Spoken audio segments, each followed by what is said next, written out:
Hello, everyone, and welcome to English Pod. My name is Marco. My name is Catherine, and today we have an elementary level lesson for you. This is about fixing things. That's right. So sometimes in our office or in our house, some small things may break, like maybe the door or the air conditioning. So in this case, we need to call a special guy to come and fix it. So let's listen to today's dialogue, and we'll be back in a moment to talk about who this guy is.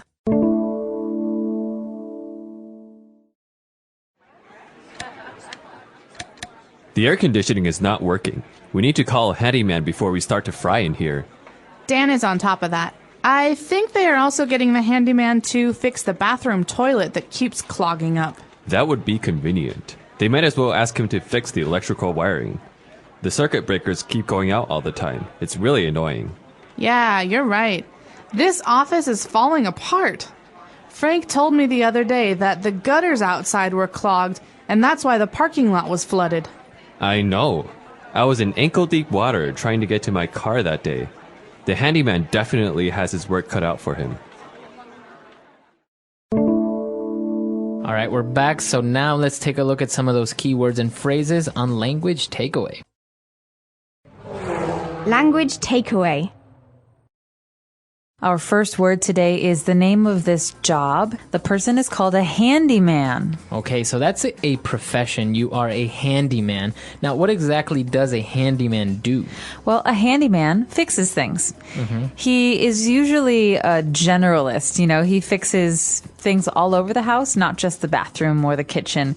So he can just fix things that are a little bit broken. But if, for example, your car it needs a new radiator or it needs a new important part, maybe you would take the car to someone who's more experienced with cars. But in the case of a handyman, if anything's broken, he can generally fix it. Okay, so as Catherine explained, basically a handyman just does any type or many types of general work of things that may be broken around the house or the office. We had a couple examples of these in today's dialogue, didn't we? What was that first one? Kind of gross. Yeah, well, he had to fix the air conditioning, but then he also had to fix the bathroom toilet because it kept clogging up. Okay, so a toilet gets clogged up. To clog up.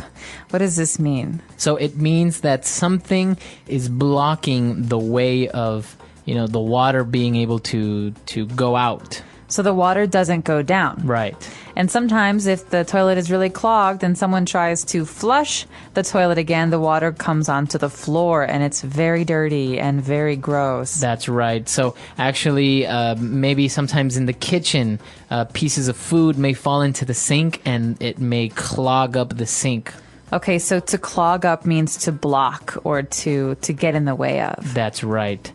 And apart from the toilets being clogged up, he also may have to take a look at the circuit breakers. All right, so this is not about water or about plumbing. Circuit breakers have to do with electricity. And in this case, that box in your apartment or near your apartment that controls the different circuits. So sometimes if the lights go out, pew, Right.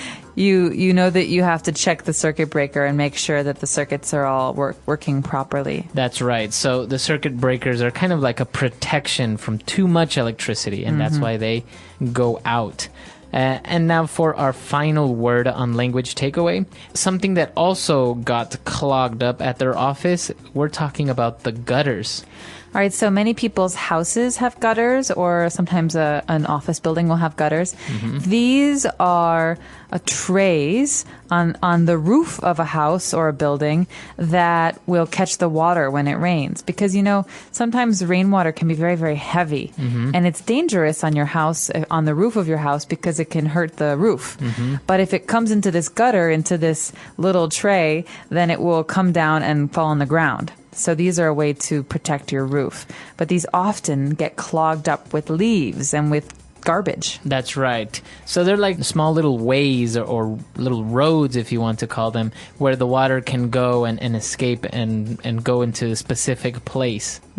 We have them on the sides of roads as well many times. So gutters you find on the ground. Sometimes you find them on the roof of a house, but those are a little bit different. The gutters on the ground are basically pathways for water to come down. Because if there's no gutter, then all of the water is on the road, and it can flood very quickly. That's right. And so this is a way for the water and even the garbage to go on the side of the road and not be in the way of the cars. That's right. You see them on highways and roads very often because you don't want the road filled with water. So these gutters are a small path where all the water will fall into it and escape safely from the highway.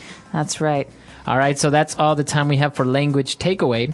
Why don't we go back, have another listen to the dialogue, and we'll be back soon with Fluency Builder.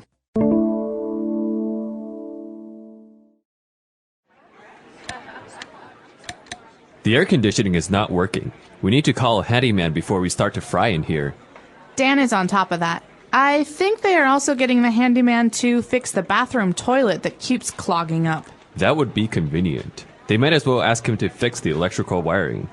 The circuit breakers keep going out all the time. It's really annoying. Yeah, you're right. This office is falling apart. Frank told me the other day that the gutters outside were clogged, and that's why the parking lot was flooded. I know. I was in ankle-deep water trying to get to my car that day. The handyman definitely has his work cut out for him. Now let's take a look at 3 key phrases on Fluency Builder. Fluency Builder. Well, this first phrase is a phrase that I like to use, and I do use it very often. We heard that Dan is on top of that. All right, so we need to call a handyman in here, and he says, nope, Dan is on top of that. So to be on top of something, what does it mean? Well, when she says Dan is on top of that, she's basically saying Dan is taking care of this, or Dan is already calling the handyman to come and fix it. So you are aware of the problem and you're trying to solve it. Okay, so don't worry. You don't have to call the handyman. Dan is on top of that. Dan will call him. Right. So to be on top of something is to make sure that something is done. So you could say, Marco, I really, I hope you stay on top of that project because it's very important. Right. Or don't worry, the report will be finished on time. I am on top of that. Great. All right, now moving on to our next phrase. They were talking about all the problems that this office has, and the person said, well, they might as well ask the handyman to also fix the electrical wiring. Okay, so this phrase "might as well" it's kind of hard to understand, I think, sometimes. Basically, what the speaker is saying is that while he is doing this, he can also do something else. Mm-hmm. Okay, so he's here. He can fix many things. He might as well also fix the electrical wiring. Right, so taking advantage of the fact that you are already doing something or you are already here, you can start doing something else as well. Or maybe we could say this in a different context, like, we're going to order a pizza for lunch. You know what, Marco? Might as well order 2 because there are so many people here. Right. So taking advantage of the fact that we are ordering pizza, we might as well get more for everyone. Okay, and for our last phrase, when they mentioned all the work that has to be done, they said the handyman definitely has his work cut out for him. Okay, so if someone has his work cut out for him, it means that he has a lot of work to do. That's right. You can also say this to someone that you're talking to. So Marco's writing a book. And I say, hey, Marco, that's a really long book you're writing. It looks like you really have your work cut out for you. That's right.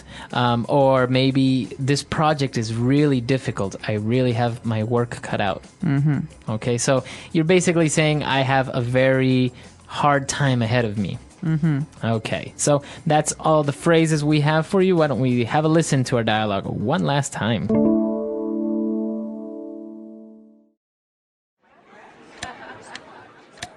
The air conditioning is not working. We need to call a handyman before we start to fry in here. Dan is on top of that. I think they are also getting the handyman to fix the bathroom toilet that keeps clogging up. That would be convenient. They might as well ask him to fix the electrical wiring. The circuit breakers keep going out all the time. It's really annoying. Yeah, you're right. This office is falling apart. Frank told me the other day that the gutters outside were clogged, and that's why the parking lot was flooded. I know. I was in ankle-deep water trying to get to my car that day. The handyman definitely has his work cut out for him. So a handyman is also commonly referred to as a jack of all trades. That's right. So these are both kind of funny words. First of all, handy as an adjective means useful or helpful. So maybe a hammer is a handy tool. It's a very handy tool. Or, I find my iPhone has some very handy applications. I can use the dictionary. Right. So a handyman is someone who's helpful. He can do many things. But a jack of all trades is very special because it means he is a person that can do basically any job. Right. So sometimes in offices, people may have someone that they may refer to as a jack of all trades. So he may fix the computers. He also knows a little bit about marketing and does many odd and random things around the office. That's right. You could say my friend Paul, he's a jack of all trades. He can fix a car. He can cook. He can, fix a door or a window, but he can also sew.